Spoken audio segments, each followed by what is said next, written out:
Hey everyone, welcome back to the CareerMetis Podcast. This is your host Nissar Ahamed. This is episode 87 of the CareerMetis Podcast. And this episode is part of the A Day in the Life of series. And if you have followed us or if you have listened to any of the Day in the Life of series episode, you know I bring on interviews, bring on the interviewees or experts from different careers, different profession. We get to learn what they do on a day-to-day basis. And we also learn what it takes to get started in that career. And for today's episode, for today's A Day in the Life of series, I'm speaking with someone in the growing field of analytics. Our guest is Ramkumar Ravichandran. He's the Director of Analytics and A/B Testing at Visa. And he will be sharing his experience. What exactly does the Director of Analytics do? What does the profession look like? Some of the fun stuff, some of the challenges.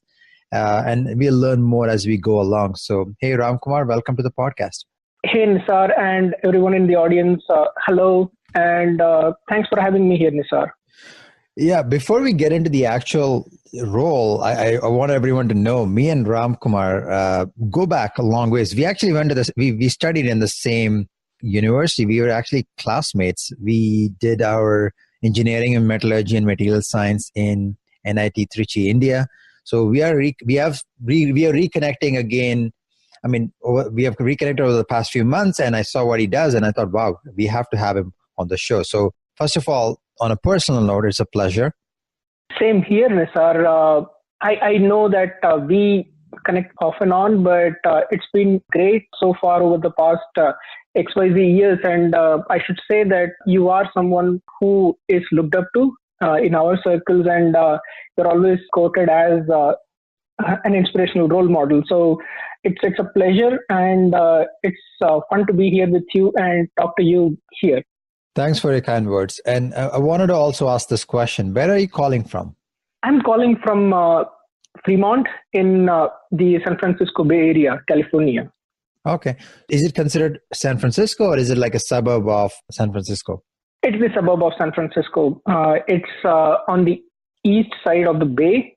Okay. And something that would trigger Fremont easily is the Seagate manufacturing plant and Tesla are both based out of here. And Facebook is a stone thrown away. Okay. So I was going to ask you this question because you mentioned some tech companies, and everybody living across the world knows that San Francisco is like a tech hotbed of innovation. I'm going to ask you a question. Like, could you share with us a fun fact about Fremont that most people would not know about? The place that Fremont is, it's something that it was a small town until recently, but then with the tech revolution, it just picked up. It's huge today for people living in the Bay Area in terms of residents, and it's fun to be around here. There are two things. One, it's the Mission Peaks. It's among the tallest peaks here in the Bay Area, and many come here for this trek to about 4,000 feet up. And it's a favorite place to just catch up after a long time. And I have had, many a trekking with some of my friends who I since, got in touch with. So one is Mission Peak, and the second one is Fremont has a huge Indian population. So you would see more of India here than even probably India. Wow. That's actually something that I did not know about. So that is definitely interesting. Moving on, I mean, of course, now we want to get into the actual interview, and I know I have a few questions about the role itself, but I think it would be useful for the audience to learn a little bit about yourself. So why don't you start us off by telling a little bit about yourself and also how you got started in this role? Great. So I am here in Visa under the Digital Product Strategy Organization. I am the Director of Analytics and A/B Testing. What it means that my role and my team is supposed to help leaders and decision makers with the ability to make effective decisions at scale with confidence and be able to take the learnings from the past into making better and better decisions over time. We use a variety of tools and techniques.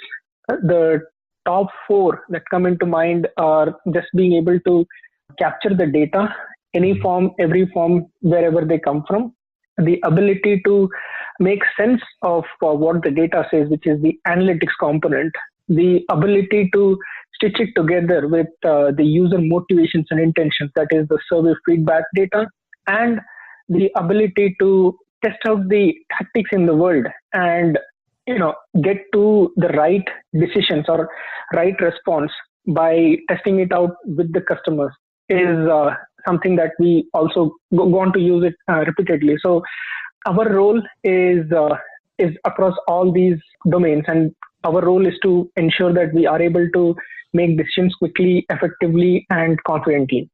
That's very interesting, and I will be asking more questions more about the role. But I'm really curious, like, how did you get into this particular role, and how did you end up doing what you're doing today?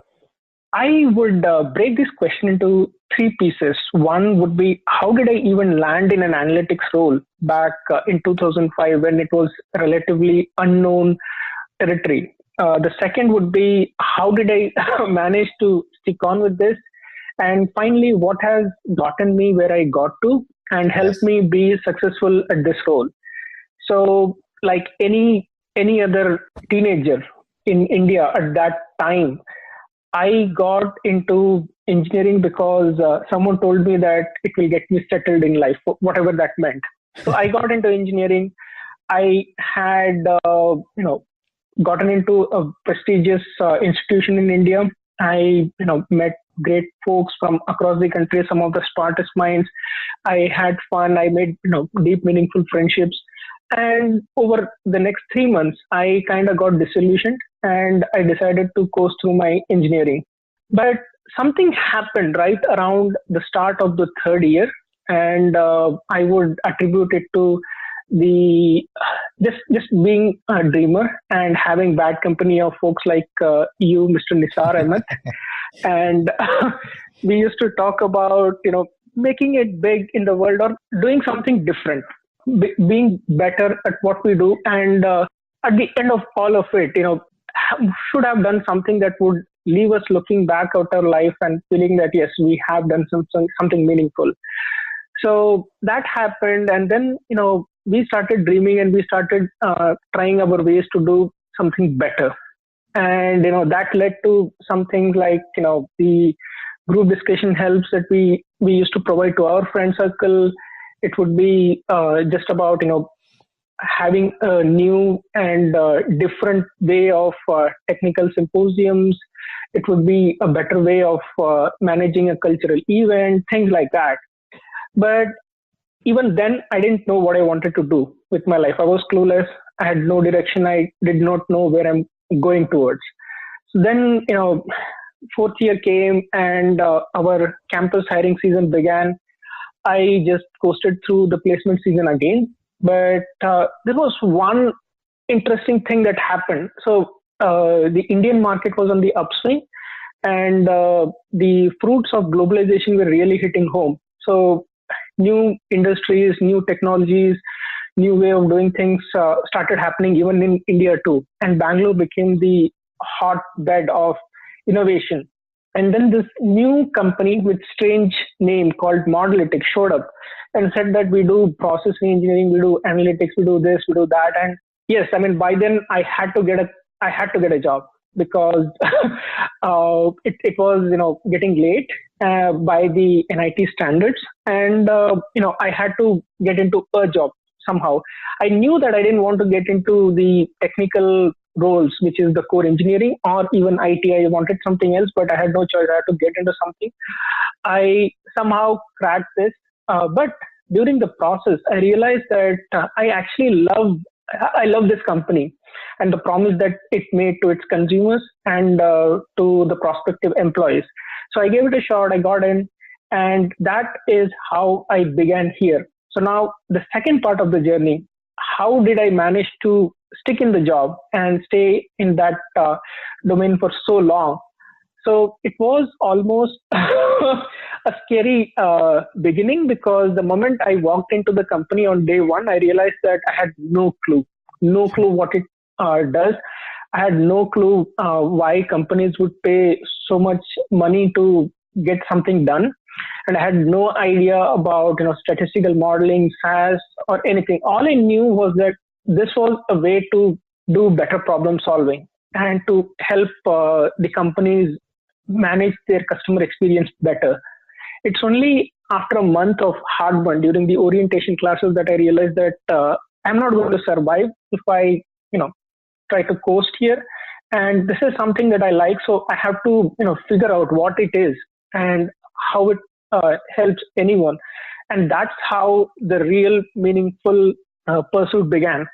So there were days when I would sit in the office up until 4 a.m. and checking online on what statistical modeling meant, what is predictive analytics, what's SAS, what's hypothesis testing, what's this, what's that. And the more I learned, the more I realized that this is an amazing way to solve problems at scale, and to know things that nobody else would know. And yes, it involved statistics, it involved math, it involved coding, it involved so much more beyond what I had ever learned. And the orientation classes were just the start. I had to figure out, how to do all this well, and I had to do it quickly. So right around that time, I was also suffering on my job. Like anyone who had no clue about what they were doing, I was suffering on my job. And that's when my manager said something. He said, dude, I know that you are not doing really well, but I see what you're doing. I see the passion that you're bringing to the job every day, the amount you're learning. And I know that you know things more than most of the others who are doing it, doing well here. So I want you to know that my belief is that in the first phase of your career, you should focus on learning, and earning will automatically follow. So that one liner from my boss at that time, Girish Subramanian, helped set the stage. And true enough, over the next year and a half, I learned so much and I did so well that I got the award for best performing employee. And ever since then, that foundation, that passion helped me grow in my career through various different industries, different geographies, different companies. And everywhere I saw that analytics is something that's meaningful, that's helpful, and that's so powerful that it can change the face of things, like it. And that's the belief, that's the passion that has kept me going. And how did I arrive at Visa? So it was, again, in retrospect, like Steve Jobs says, whatever happens for a reason. So I kept going from companies to companies, industries to industries, learning about things, and then connecting the dots, expanding both vertically and horizontally, meaning learning more and more about analytics, and also learning about the sister disciplines, testing, research, data, leadership, management, and being able to bring it all together under one umbrella to drive the maximum possible impact and sustainably. And that's how I got to Visa, where I was given the chance by my manager at that time to come here to set the stage for analytics, create a roadmap, and grow the organizations through the analytics maturity curve. Yeah, that's an amazing story. One of the big takeaways here is you've had a non-linear career path. You started, I shouldn't say accidentally, it was one of those things that just happened, but now you've taken that career, and you're an epitome of what we try to show at CareerMetis.com is on our site, and all the articles is once you start off on a good job, how do you build a career and to get to a level like you have done. So you have epitomized that very well. You did bring about a good point also when you spoke about data-driven, and I truly agree. We do live in a data-driven world, whether it's marketing, whether it's hiring, whether it is customer service. That's where the world is, and I think that's the reason analytics is an exciting field. So if the audience is wondering, I wanted you help them understand what does a day-to-day look like for someone in your role? Like, what does a director of analytics do day in, day out? Sure. My role is two ways. It's 70% leadership and 30% hands-on. And I'm calling this explicitly because at this level, it's more about coming in with a vision, a strategy, a direction, and be able to stitch together things that happen in different parts of the team to ensure that the whole is bigger than the sum. And I think, this is crucial because anyone says, if you have two armies fighting with each other, one is an army of lion led by a goat, and the other side it's the army of goats led by a lion. I think the second one is going to win. So it's incredibly crucial, and you have tremendous responsibility to both your team and the organization and customers to play that role of someone who brings together the different awesome folks that are out there doing great job to be much more than what they individually would have done. And that's my role. That's the 70% thing. And then there is a 30% hands-on. So I'm going to start with the hands-on first so that you have a better sense of what it means. So we own three big areas. One is the strategy analytics. The second one is the conversion rate optimization. And the third one is lifecycle management. So if you cut through the acronyms, all it's about is telling the organization what to do, what's the customer's expectation and aspiration, what type of experiences should we get in the market, how do we ensure that we are able to successfully roll it out in the market and be able to work through the different nuances out there, what will the day one scenario look like. The second aspect is once we do get the product in the market, how will it grow, where will it go? How do we ensure that we get adopted by the customers? How do we ensure that we give them good enough experience every time they interact with our product? And the third thing is how do we give them such a wonderful experience that they not only love the product, but they come back over and over to use that. So those are the three big pillars. So the strategy is knowing where to go and why to go. Conversion rate optimization is to ensure that we give them good enough experience that they have good memory. And the third one is ensuring that they not only recall us when they see us, but they proactively come and use us wherever they have a chance to use us. So that's the lifecycle management.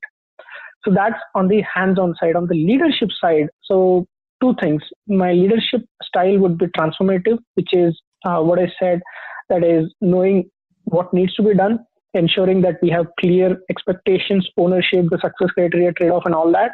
And telling them that, go ahead, test and learn and become better along the way. The third thing is the leadership philosophy, which is I go by the John Maxwell's statement that you should know the way, go the way, show the way. But I also added one more thing there based on my own personal example, get out of the way. So it's just that I need to be there. I need to learn good enough about the problem, the approach, the domain. Do it once myself, twice myself, and do it well enough so that I learn enough to help my team whenever they encounter a problem. But then also be humble and truthful enough to you that if you empower and enable your team, they're going to do it much better than you. So you know when to get out of the way and let them become better at doing this. Yeah, that's amazing. I mean, it sounds like you got your hands full with multiple different tasks on your side, plus managing your team, different tasks as well. Of all the things that you do in your role, what do you enjoy the most? As an analyst, I get to be smug jackass and I'm protected from the consequences. So let me explain. By smug jackass, I mean that analytics give you the luxury to see things that others don't see and to see things happen before others even come to know about it, because you are able to look at the numbers, you are able to connect the dots across multiple different domains, different aspects of the ecosystem. You're able to stitch them together and see the bigger picture. So that's where I come up with the smug jackass, because you can go back to your leadership and say that, oh wow, we always knew you were going to do great, and these are the numbers to support you and your claims. So that's the smug jackass. And sometimes, if you don't like someone, you can go back and tell them that, dude, you failed and I told you so.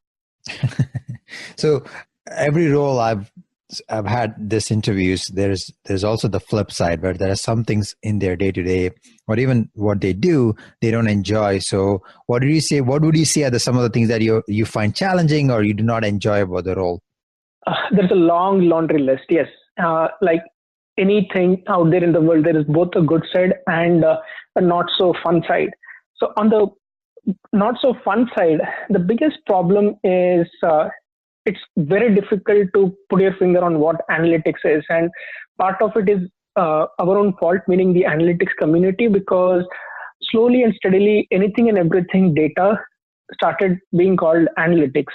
And analysts just started supporting that because it was like we have to get the new shiny thing. So everything from just data collection to be a database operator, to be a reporting guy, to be an analyst guy, business analytics guy, or a decision sciences guy, or a machine learning guy, or AI guy, everything was analytics. And if you go and type in the analytics keyword on Indeed, you will get 15,000 resumes, everything, saying that it's relevant to analytics, and some of it may have nothing to do even remotely with the true blue analytics component. So that's a pain, because first you cannot, define what it is, the value add, and, create a job family around that and things like that. But the good thing is that it's changing every day, and the gap between doing an analysis and having an actionable insight and actually doing something about it, the gap is shrinking every day. So that's how the management information systems, the MIS reports, became business analytics, which became statistical model, which became a data science job of bringing in unstructured data, which became machine learning, which is automated scheduled sort of doing things, and then finally today in AI. So all in all, in good direction, but it's very hard to place a finger. So that's problem number one, definition. The second one is analytics is at a weird intersection. I mean, it's not weird, it's the core value proposition, but yes, it is somewhat weird for people who are here and who want to get a handle on things. So it's broad. It's the liaison between technology and business. It has all kinds of dependencies. It is supposed to stitch together what's happening in marketing with what's happening in product, with what's happening in sales and operations, finance, risk, and whatnot. So it's that central place where everything comes. And it means that you are dependent on everyone to do your job. You are dependent on product to help marketing and to help operations. You are dependent on risk.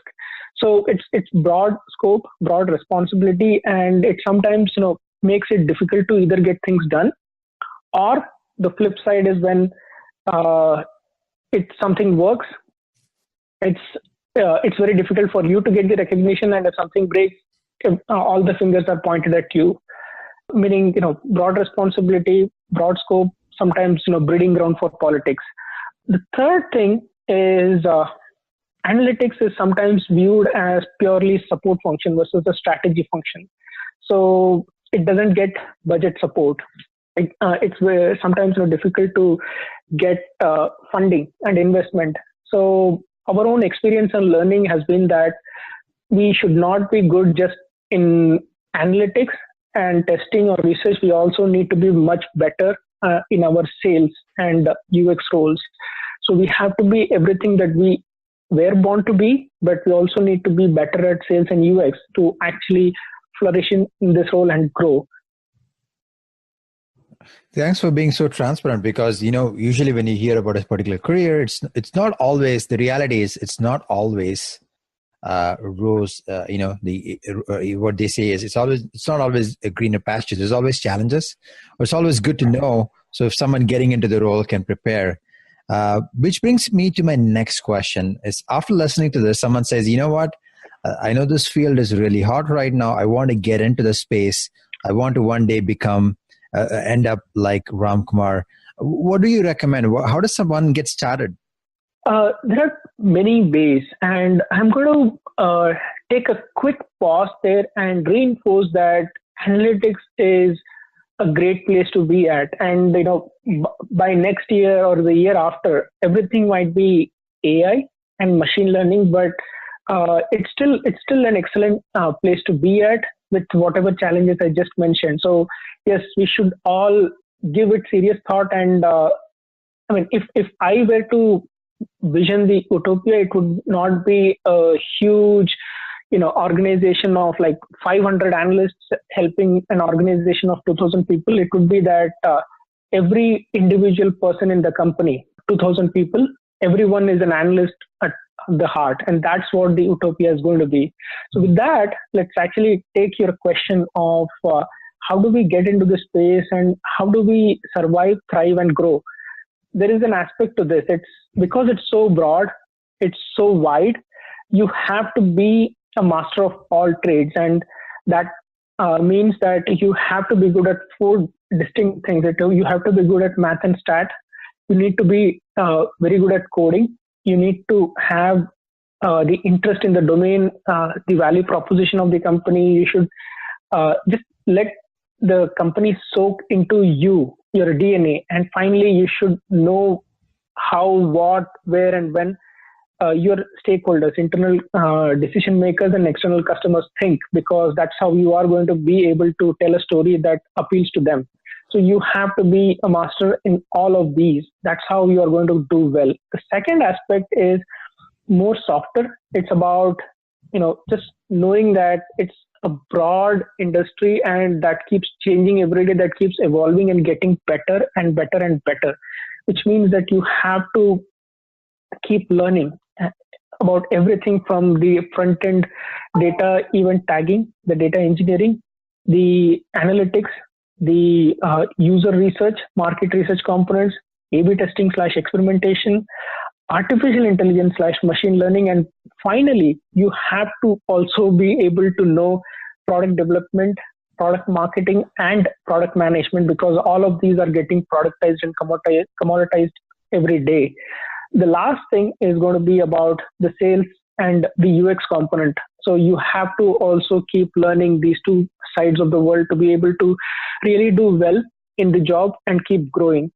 One more thing before we get off this topic is that in my own personal life, I got to where I got to because I had some great mentors. I had some inspirational role models, both at peer level, people who report to me, and people who I look up to, who I work for. And, there's also the component of strong network where you learn from others and you're able to give back to.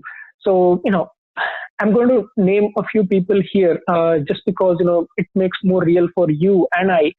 So my first boss, Girish Subramanian, the boss who got me in PayPal and who got me to US, and who was the Linus who protected our cup, but also told them that you better do your job or else.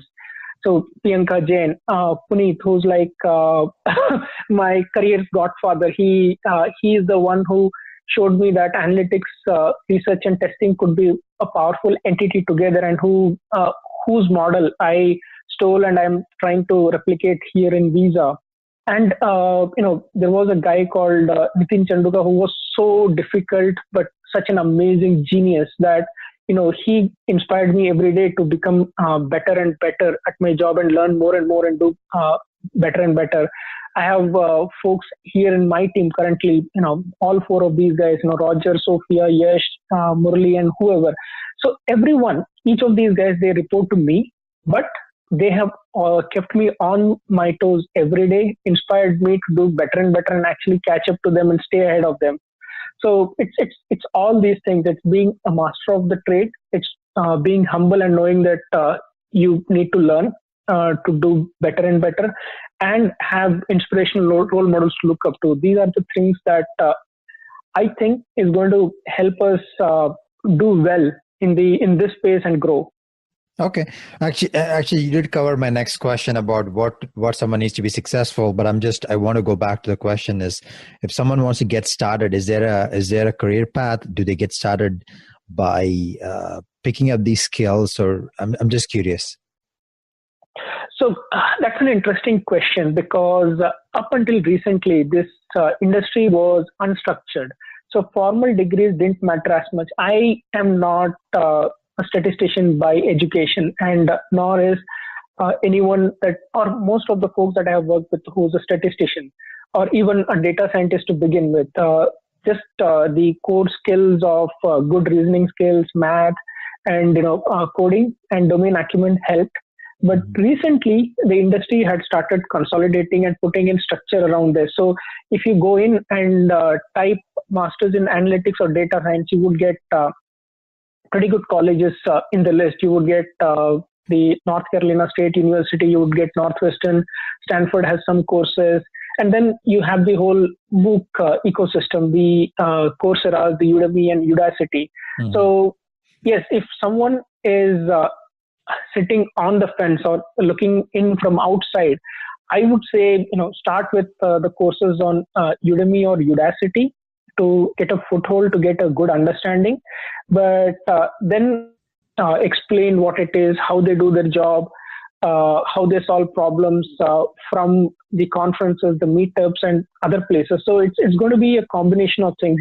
You can do your master's in analytics and data science or even operations research, or just go read up the case studies, listen to others who solve the problem, being there, done that, and just give your best shot in the role that you are in, what you're doing, and slowly and steadily start entering this space. So there isn't a clear path. I mean, you can go with formal degree, but if you are doing good analytics and you're leveraging analytics to do your own job and responsibilities better and better, that gives you a foothold in the space. Actually, that is very thorough explanation. I really like that. Thank you for being so thorough. You talked about the path to a role in analytics. Where does the path take them after?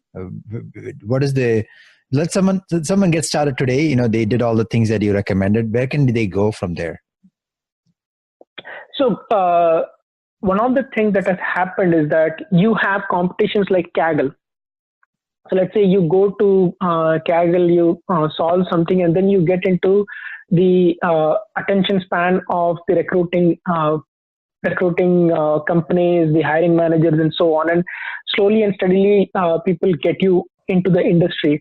So that's one way. The second way is to keep an eye out for the roles that are out there, and start applying, start reaching out to the network, connect with people at meetups and conferences, share ideas, present your solutions, download the data set that's publicly available online, do an interesting analysis, write a post on LinkedIn that gets you